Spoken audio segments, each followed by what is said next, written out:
नमस्कार, हमारे खास कार्यक्रम स्पेशल रिपोर्ट में आपका स्वागत है। मैं हूं मनोज मानस। आज हम पेश करने जा रहे हैं देश और विदेश की कुछ खास और अहम खबरें। और सबसे पहले बात करेंगे बिहार के पहले चरण के रण में उतरे तेजस्वी, सम्राट और खेसारी की जैसे दिग्गजों की, जिनकी किस्मत मतदाताओं ने ईवीएम में कैद कर दी है।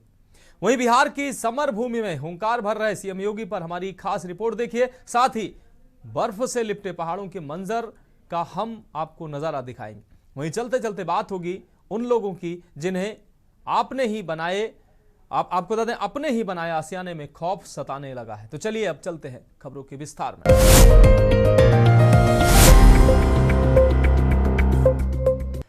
तो स्पेशल रिपोर्ट में पहली अहम रिपोर्ट का रुख कर लेते हैं। बिहार की राजनीति में दिव्या गौतम, ऋतु जायसवाल और मैथिली ठाकुर जैसी बिना पॉलिटिकल बैकग्राउंड वाली महिलाएं अपनी दमदार उपस्थिति से सभी को हैरान कर रही हैं। पर क्या उन्हें जीत नसीब होने वाली है? वहीं पहले चरण के रण में तेजस्वी, सम्राट, खेसारी की किस्मत का फैसला ईवीएम में कैद हो चुका है। ये खास रिपोर्ट। तेजस्वी, सम्राट, खेसारी की किस्मत का फैसला। बिहार चुनाव से पहले चरण का मतदान पूरा हो चुका है, जहां 3.75 करोड़ मतदाताओं ने 1314 उम्मीदवारों के भाग्य को ईवीएम में कैद कर दिया है। मुख्य मुकाबला तेजस्वी यादव और सम्राट चौधरी के बीच है। कई मंत्री और दिग्गज नेता मैदान में हैं, जिसमें विजय कुमार सिन्हा और मंगल पांडे शामिल हैं। मोहम्मद शहाबुद्दीन के बेटे उसामा शहाब और फिल्मी सितारे केसरी लाल यादव भी चर्चित चेहरों में, जिससे कई सीटों पर मुकाबला त्रिकोणीय हो गया है। तेज प्रताप की टक्कर में कितना दम? वहीं तेज प्रताप यादव, जिन्होंने अपनी नई पार्टी जनशक्ति जनता दल बनाई है, महुआ सीट से बहुकोणीय मुकाबले में है। सीट पर मौजूदा आरजेडी विधायक को तेज प्रताप से कड़ी टक्कर मिल रही है। वहीं पहले चरण में बिहार सरकार के कई मंत्री और दोनों उप मुख्यमंत्रियों की किस्मत का फैसला होगा। उप मुख्यमंत्री विजय कुमार सिन्हा लखीसराय से लगातार चौथी बार जीत की कोशिश में है, जहाँ उनका मुकाबला कांग्रेस के अमरीश कुमार से है। बता दें कि सम्राट चौधरी करीब एक दशक बाद तारापुर से प्रत्यक्ष चुनाव लड़ रहे हैं। आरजेडी के अरुण कुमार साह उनके मुख्य प्रतिद्वंदी हैं, जिन्होंने पिछली बार केवल 5000 वोटों के अंतर से हार झेली थी। चर्चित मुकाबलों में मुकामा की सीट। आपको बता दें कि इस चरण में कई चर्चित चेहरे मैदान में किस्मत आजमाने उतरे हैं। लोक गायक मैथिली ठाकुर, भोजपुरी स्टार खेसारी लाल यादव और रितेश पांडे। बता दें कि सबसे चर्चित मुकाबलों में से एक मुकामा की सीट है, जहां जेल में बंद जदयू विधायक अनंत सिंह का मुकाबला आरजेडी की बीणा देवी से है, जो बाहुबली सूरज भान की पत्नी है। आपको बता दें कि कुल 45,341 मतदान केंद्र बनाए गए हैं, जिसमें से 36,733 ग्रामीण क्षेत्रों में बनाए गए हैं। इस चरण में 10.72 लाख नए मतदाता और 7.38 लाख 18 से 19 आयु वर्ग के मतदाता शामिल हुए। आपको बता दें कि 121 सीटों की कुल जनसंख्या लगभग 6.60 करोड़ है, जबकि मतदाता सूची में 3.75 करोड़ नाम दर्ज है। राज्य भर में मतदाताओं की कुल संख्या 7.24 करोड़ है, जो विशेष पुनरीक्षण के बाद पहले की तुलना में लगभग 60 लाख कम है। स्पेशल डेस्क के न्यूज इंडिया। तो स्पेशल रिपोर्ट में अब बात करेंगे अगली रिपोर्ट की। यूपी के मुख्यमंत्री योगी आदित्यनाथ इन दिनों बिहार विधानसभा चुनाव में जबरदस्त डिमांड में हैं। बीजेपी उम्मीदवारों से कहीं अधिक जेडीयू और लोजपा के उम्मीदवार यूपी के सीएम योगी आदित्यनाथ की जनसभा या रोड शो की मांग कर रहे हैं, जिसके चलते हर विधानसभा सीट से सीएम योगी की रैलियों के लिए लंबी कतार लगी हुई है और जोरदार लॉबिंग भी की जा रही है। इस खास रिपोर्ट में देखिए। यूपी की सबसे ज्यादा डिमांड के प्रमुख कारण: फायरब्रांड हिंदूवादी नेता की छवि, भाषण शैली आक्रामक, वो सीधे सीधे विपक्ष पर हमला करते हैं। वो गोरखनाथ पीठ के महंत भी हैं। बिहार में बड़ी संख्या में लोगों की इस मठ में गहरी आस्था है, खासकर गोरखपुर से सटे जिलों में। उनकी रैलियों से हिंदुत्व के आधार पर मतदाताओं का ध्रुवीकरण करने में मदद मिलने की उम्मीद होती है, जो बीजेपी के कोर वोट बैंक को मजबूत करता है। बुलडोजर मॉडल और सख्त प्रशासनिक छवि। वो अपनी जनसभाओं में अक्सर आरजेडी के शासनकाल को जंगल राज बताते हैं। इसकी तुलना अपने विकास राज और सख्त कानून व्यवस्था के मॉडल से करते हैं। हिंदुत्व पर दहाड़, बुलडोजर और प्रहार। बिहार में सीएम योगी की रैलियों में उमड़ती भीड़ को देखते हुए इसे प्रत्याशियों की जीत की गारंटी माना जा रहा है। हालांकि ये सिर्फ अनुमान हो सकता है, फैसला जनता को करना है। बता दें कि सीएम योगी की हिंदुत्व के मुद्दे पर दहाड़ और भ्रष्टाचार पर बुलडोजर के साथ प्रहार की रणनीति बिहार में खासा लोकप्रिय हो रही है। आरजेडी के पारंपरिक गढ़ों में भी योगी की सभाओं की मांग बढ़ी है। बताया जा रहा है कि एनडीए के दोनों प्रमुख घटक दल जेडीयू और लोजपा के प्रत्याशी अपने क्षेत्र में योगी आदित्यनाथ की सभा या रोड शो चाहते हैं। बहन और भाइयों, यूपी और बिहार एक साझी विरासत के प्रतीक है। हमारा रिश्ता, हमारा संबंध ऐसे ही है जैसे श्री राम और माता सीता एक साझे, एक दूसरे के साथ पवित्र संबंधों के साथ जुड़े हुए हैं। कोई इसे अलग नहीं कर सकता और यही पवित्र संबंध उत्तर प्रदेश और बिहार के बीच में आज भी उसी रूप में बने हुए हैं। बहन और भाइयों, बिहार का अपना गौरवशाली इतिहास है। महात्मा बुद्ध को जब ज्ञान प्राप्त करना था, बिहार की धरती से ही ज्ञान प्राप्त हुआ। 24वें तीर्थंकर भगवान महावीर इसी बिहार की धरती में जन्मे थे। देश के पहले राष्ट्रपति डॉक्टर राजेंद्र प्रसाद बिहार की देन है। लोकनायक जयप्रकाश नारायण और जननायक कर्पूरी ठाकुर भी बिहार की देन है। योगी का एमवाई समीकरण पर सीधा प्रहार। योगी आदित्यनाथ मुख्य रूप से बिहार के उन विधानसभा क्षेत्रों में प्रचार करते हैं जहां एमवाई समीकरण बहुत मजबूत माना जाता है। खासकर सीमांचल और पूर्वी बिहार के कुछ हिस्सों में उनका उद्देश्य हिंदू वोट बैंक को एकजुट करना होता है ताकि वो जातिगत आधार पर ना बिखरे। ऐसा करके वो आरजेडी के एमवाई के सामने एक ठोस हिंदू एकता पेश करने की कोशिश करते हैं। बुलडोजर मॉडल और कानून व्यवस्था।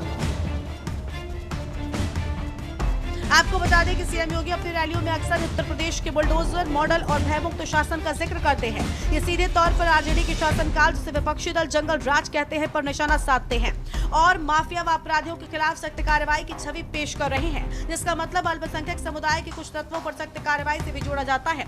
विपक्षी गठबंधन खासतौर पर आरजेडी पर योगी अल्पसंख्यक तुष्टीकरण, राम विरोधी और हिंदू विरोधी होने का आरोप लगाते हैं। उन्होंने सीवान में शहाबुद्दीन के बेटे उसामा जैसे नामों का जिक्र किया, जिसके माध्यम से वो एक विशिष्ट समुदाय को निशाना बनाते हुए कानून व्यवस्था का मुद्दा उठाते हैं। कई बार वो घुसपैठियों और राष्ट्रवाद जैसे मुद्दों को उठाकर धार्मिक ध्रुवीकरण करने का प्रयास करते हैं, जिसका सीधा असर मुस्लिम मतदाताओं पर पड़ता है। बता दें कि वो लालू परिवार पर विकास के बजाय अपने परिवार के विकास का आरोप लगाकर यादव समुदाय के उस हिस्से को भी प्रभावित करने की कोशिश करते हैं जो आरजेडी से असंतुष्ट हो सकता है। बढ़त को प्रभावित नहीं कर पाएंगे योगी, कांग्रेस। हालांकि राजनीतिक विरोधियों में कांग्रेस का कहना है कि मुख्यमंत्री योगी आदित्यनाथ का प्रचार महागठबंधन की बढ़त को प्रभावित नहीं करेगा। उनका कहना है कि सीएम योगी के पास धार्मिक ध्रुवीकरण और समाज को बांटने के अलावा कोई दूसरा एजेंडा नहीं है, जिसे बिहार की जनता ने नकार दिया है। कांग्रेस की तरफ से कहा जा रहा है कि नीतीश कुमार की सरकार में बिहार की जनता भ्रष्टाचार, अपराध और बेरोजगारी से परेशान है। उत्तर प्रदेश में भी वही हाल है, इसलिए मुख्यमंत्री योगी धार्मिक ध्रुवीकरण करना चाहते हैं, जो बिहार में चलने वाला नहीं है। सत्ता का आरोप, कटोगे तो बटोगे की रणनीति। सपा का कहना है कि बीजेपी का एजेंडा कटोगे तो बटोगे है। यूपी में जो स्थिति है वही बिहार में लागू करने की कोशिश की जा रही है। यूपी संभल नहीं रहा, यहाँ उन्होंने कोई काम नहीं किया। बिहार की जनता में योगी के बजाय सपा अध्यक्ष अखिलेश यादव की सभाओं का क्रेज है और इंडिया गठबंधन के पक्ष में माहौल बनता जा रहा है। अखिलेश ने बिहार में इंडिया गठबंधन के पक्ष में माहौल बना दिया है। 14 को जब परिणाम आएगा तो इंडिया गठबंधन की जीत होगी। बिहार में बीजेपी का चुनावी रिकॉर्ड। बीजेपी 2010 में 102 सीटों पर लड़कर 91 सीटें जीती थी। फिर भी बीजेपी विधानसभा में सबसे बड़ी पार्टी नहीं बन पाई। पिछले विधानसभा चुनाव में बीजेपी का प्रदर्शन अच्छा था, लेकिन सबसे बड़ी पार्टी राजद ही बनी थी। बीजेपी 74 सीटें जीती थी तो वहीं राजद 75 सीटें जीती थी। वहीं राजनीतिक विश्लेषकों के मुताबिक योगी ने हरियाणा, महाराष्ट्र और पश्चिम बंगाल जैसे राज्यों में चुनाव प्रचार किया, जहां उनकी रैलियों ने बीजेपी और उसके सहयोगी दलों को लाभ पहुंचाया है। यूपी से जुड़े जिलों में उनकी छवि बिहार के लोगों को प्रभावित कर रही है और एमवाई समीकरण को कमजोर किया है। विपक्ष का anti NDA narrative Modi Yogi की लोकप्रियता के आगे टिक नहीं पा रहा। स्पेशल डेस्क के न्यूज इंडिया। तो स्पेशल रिपोर्ट में वक्त एक ब्रेक का हो चुका है। ब्रेक के बाद अगली रिपोर्ट का रुख करेंगे।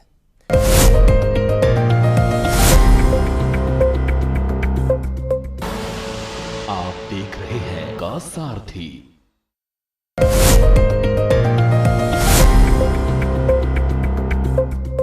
तो स्पेशल रिपोर्ट में अब बात करेंगे अगली रिपोर्ट की। उत्तर भारत में ठंड ने दस्तक दे दी है। दरअसल जम्मू कश्मीर, हिमाचल प्रदेश और उत्तराखंड के ऊंचाई वाले इलाकों में बुधवार को बर्फबारी हुई है। इस ताजा बर्फबारी ने सैलानियों के चेहरे पर मुस्कान बिखेर दी है।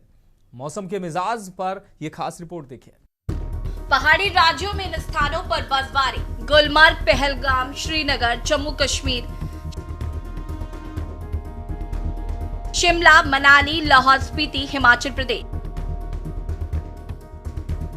केदारनाथ, बद्रीनाथ, हेमकुंड साहिब, उत्तराखंड। पहाड़ी राज्यों में हो रही बर्फबारी के बीच मैदानी राज्यों में शीतलहर का असर दिखने लगा है। बता दें कि दिल्ली, पश्चिमी यूपी के नोएडा, गाजियाबाद से लेकर हरियाणा तक बुधवार शाम से ही ठंडी हवाएं चलनी शुरू हो गई है। पहाड़ी इलाके में हुई बर्फबारी के बाद हवाएं चलने से तापमान में गिरावट देखने को मिल रही है। जानकारी के मुताबिक कश्मीर के सोनमर्ग, गुलमर्ग, गांदरबल, बारामूला, अनंतनाग, बांदीपुर, कुपवाड़ा, उत्तराखंड की चमोली, बद्रीनाथ और केदारनाथ जैसे स्थलों पर बर्फबारी के कारण सफेद चादर बिछ गई। कई इलाकों में तो 1 से 6 इंच तक बर्फ गिरी। दरअसल हिमाचल और उत्तराखंड के ऊंचाई वाले इलाकों में बर्फबारी हो रही है, जिसके चलते उत्तर भारतीय राज्यों को मौसम करवट बदलने लगा है।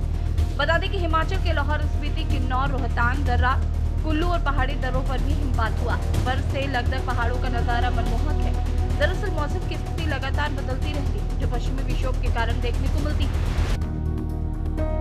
बता दें कि पहाड़ों पर बर्फबारी के बाद जम्मू कश्मीर के श्रीनगर में तापमान 6 से 7 डिग्री तक गिरने की खबर है। साधना टॉप इलाके में सर्वाधिक 6 इंच बर्फबारी हुई। सेंतन दर्रा में 5, गुलमर्ग में 2 इंच बर्फ गिरी। वहीं जोजिला दर्रा में बर्फबारी के कारण श्रीनगर लेह राजमार्ग पर यातायात रोक दिया गया। गुलमर्ग में पारा 0 से नीचे चला गया। ऊंचाई वाले हिस्सों में तापमान 0 से नीचे। केदारनाथ, बद्रीनाथ और हेमकुंड साहिब समेत हिमालय की वादियों में हो रही ताजा बर्फबारी ने ठंडक बढ़ा दी है। कश्मीर के कई ऊंचाई वाले हिस्सों में तापमान 0 से नीचे चला गया। जम्मू कश्मीर में टूरिस्ट प्लेस गुलमर्ग, सोनमर्ग, गुरेज और कुपवाड़ा के फरकिन टॉप इलाके में बर्फबारी होने से पर्यटकों के चेहरों पर मुस्कान आ गई। कारगिल और लेह इलाके में खरंदोगला, शिंकुला और जंगला इलाकों में बर्फबारी का लोग मजा ले रहे हैं। जम्मू के पर्यटन स्थल नत्था टॉप में बर्फबारी होने से पर्यटकों की संख्या में इजाफा हुआ। AQI में भी हुआ सुधार। आपको बता दें कि पहाड़ी राज्यों से आ रही बर्फीली हवाओं के चलते जहां तापमान में गिरावट महसूस की जा रही है, चल रही तेज हवाओं के चलते दिल्ली की प्रदूषित हवाओं में सुधार हुआ है। आनंद विहार में AQI 261 पहुंच गया है। उत्तर भारत से वेस्टर्न डिस्टर्बेंस का असर खत्म होने के साथ ही राजस्थान में मौसम साफ हो गया है। बीकानेर, चूरू, गंगानगर, पिलानी समेत कुछ शहरों में अधिकतम तापमान 2 से 3 डिग्री तक गिर गया है। मौसम विभाग ने अगले 1 हफ्ते मौसम साफ रहने और उत्तरी हवाएं चलने की संभावना जताई है। अगले 24 से 48 घंटे के दौरान तापमान में 3 डिग्री तक गिरावट दर्ज होने की संभावना है। सामान्य से थोड़ी अधिक रह सकती है ठंड। भारतीय मौसम विभाग और अन्य मौसम विशेषज्ञों के शुरुआती पूर्वानुमानों के अनुसार इस साल की सर्दी सामान्य से थोड़ी अधिक ठंडी रह सकती है। वहीं IMD के मुताबिक इस बार तापमान में सामान्य से थोड़ा कम रहेंगे, क्योंकि रातों का तापमान सामान्य से अधिक रहने की संभावना है। दिल्ली, हरियाणा और राजस्थान जैसे इलाकों में रातें अपेक्षाकृत ठंडी रहेंगी, लेकिन समग्र रूप से उत्तर भारत में कोई कड़क ठंड नहीं पड़ेगी। बताया जा रहा है कि लानीना की स्थिति फिलहाल कमजोर है और आने वाले महीनों में यही बनी रहेगी। ठंड का क्षेत्रवार अनुमान। उत्तर भारत, दिल्ली, NCR, पंजाब, हरियाणा, राजस्थान, उत्तर प्रदेश इन मैदानी इलाकों में कड़ाके की ठंड पड़ने की संभावना है। न्यूनतम तापमान सामान्य से 3-5 डिग्री सेल्सियस तक नीचे जा सकता है, जिसमें रातें बहुत ठंडी होंगी। दिसंबर और जनवरी के महीनों में घना कोहरा पड़ने की संभावना है, जो यातायात को प्रभावित कर सकता है। मध्य भारत, मध्य प्रदेश, महाराष्ट्र का उत्तरी भाग, इन क्षेत्रों में भी ठंडी हवाओं का असर बढ़ेगा और तापमान सामान्य से नीचे रहेगा। पहाड़ी क्षेत्र, जम्मू कश्मीर, हिमाचल प्रदेश, उत्तराखंड में इस बार समय से पहले और अच्छी बर्फबारी होने की संभावना है। पहाड़ी क्षेत्रों में भीषण ठंड और लगातार शीतलहर का असर देखने को मिल सकता है। सकता है। दक्षिण भारत, तमिलनाडु, केरल, आंध्र प्रदेश, उत्तर पूर्वी मानसून के कारण कुछ क्षेत्रों में सामान्य वर्षा का अनुमान है। यहाँ सर्दी का असर उत्तरी भागों में जितना तीव्र नहीं होता है। आपको बता दें कि अमूमन हर साल नॉर्थ इंडिया में दिसंबर और जनवरी के महीने में कड़ाके की ठंड पड़ती है। इस समय ठंड का असर पूरे क्षेत्र में महसूस किया जाता है, जिससे लोगों का जीवन और दिनचर्या प्रभावित होती है। उत्तर भारत के कई स्थान जैसे जम्मू कश्मीर, उत्तराखंड, पंजाब, हरियाणा, दिल्ली और उत्तर प्रदेश में तापमान 10 डिग्री से नीचे चला जाता है, जिससे शीतलहर चलती है। फिलहाल पूर्वानुमान की बात करें तो देश में सर्दी ना तो बहुत कड़ी होगी और ना ही बहुत हल्की। दिन थोड़े ठंडे लेकिन रातें अपेक्षाकृत गर्म रही। एलिना कमजोर है और आयोडी धीरे धीरे सामान्य स्थिति में लौट रहा है, इसलिए मौसम विभाग ने लोगों से अपील की है कि कड़ाके की सर्दी जैसी अफवाहों पर ध्यान न दें। स्पेशल डेस्क की न्यूज इंडिया। तो स्पेशल रिपोर्ट में बात अगली रिपोर्ट की करेंगे। हालात इंसान को इस कदर मजबूर कर देते हैं कि उसे अपने ही बनाए आसियाने में खौफ सताने लगता है। ये बात हम इसलिए कह रहे हैं, दरअसल पति की कातिल मेरठ की मुस्कान का परिवार अब बुरी यादों वाले घर में नहीं रहना चाहता, लिहाजा मकान बिकाऊ का पोस्टर चस्पा किया है। हालांकि बाद में इसे हटा दिया गया। ये खास रिपोर्ट देखें। बुरी यादों वाले घर में नहीं रहना चाहता परिवार। मेरठ के सौरभ हत्याकांड के 8 महीने बाद मुस्कान और उसके बॉयफ्रेंड साहिल दोनों जेल में हैं। आपको बता दें कि मुस्कान का मायका ब्रह्मपुरी के इंदिरा नगर में स्थित है। 5 नवंबर को उनके घर पर मकान बिकाऊ है लिखा पोस्टर देखा गया। मुस्कान के पिता प्रमोद रस्तोगी, माता कविता और परिवार के अन्य सदस्य अब मेरठ में नहीं रहना चाहते। पिता ने कहा, हम अब मेरठ छोड़ देंगे, यहाँ हमारी बुरी यादें जुड़ी। बताया जा रहा है कि मुस्कान के भाई राहुल ने बताया कि 3 मार्च को मुस्कान ने उसके भाई सौरभ की हत्या की थी। उसके बाद मुस्कान हिमाचल और उत्तराखंड घूमने चली गई और 17 मार्च को वापस लौटकर पुलिस ने उसे अरेस्ट कर लिया। मुस्कान के भाई की नोएडा में नौकरी चली गई और पिता प्रमोद की सराफा की दुकान का व्यवसाय भी प्रभावित हुआ। कस्टमर और उधारदारों ने व्यापार देना बंद कर दिया। पति सौरभ की हत्या के आरोप में जेल में बंद कातिल मुस्कान के माता पिता समाज और तनाव से टूट चुके हैं। रिश्तेदारों ने बनाई दूरी। बताया जाता है कि मुस्कान की छोटी बहन घर पर ट्यूशन पढ़ाती थी, जिससे परिवार की इनकम का स्रोत था। लेकिन सौरभ हत्याकांड के बाद लोगों ने बच्चों को ट्यूशन के लिए भेजना बंद कर दिया। खबरें तो ये भी हैं कि हाल ही में प्रमोद की रिश्तेदारी में शादी में उनका नाम कार्ड से हटा दिया गया और फंक्शन में आने से मना कर दिया गया। भाई राहुल उर्फ बबलू का कहना है कि जिस मकान को परिवार बेच रहा है वह सौरभ के पैसे से बना था। सौरभ लंदन में अच्छी नौकरी करता था और जो पैसे कमाता था वो परिवार को भेजता था।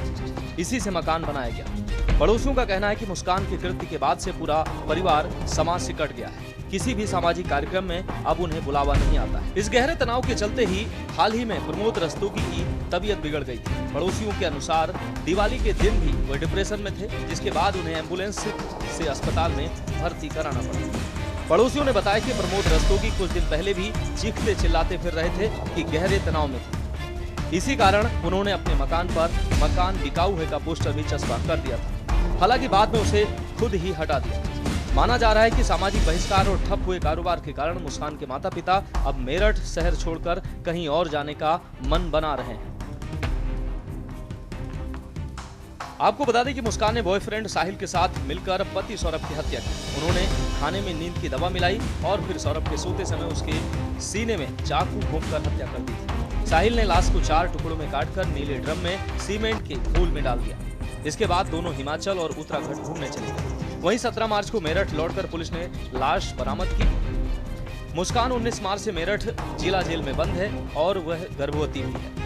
सौरभ के परिवार का कहना है कि बच्चे का डीएनए टेस्ट करवाया जाएगा। यदि बच्चा सौरभ का निकला तो वे उसे स्वीकार करेंगे, अन्यथा नहीं। साहिल भी जेल में बंद है। उससे मिलने केवल उसकी नानी और भाई ही आते रहे हैं, जबकि मुस्कान के परिवार ने उससे कोई ताल्लुक नहीं रखा। स्पेशल डेस्क के न्यूज इंडिया। तो फिलहाल स्पेशल रिपोर्ट में आज के लिए मेरे साथ इतना ही। मुझे दीजिए इजाजत और आप देखते रहिए के न्यूज इंडिया।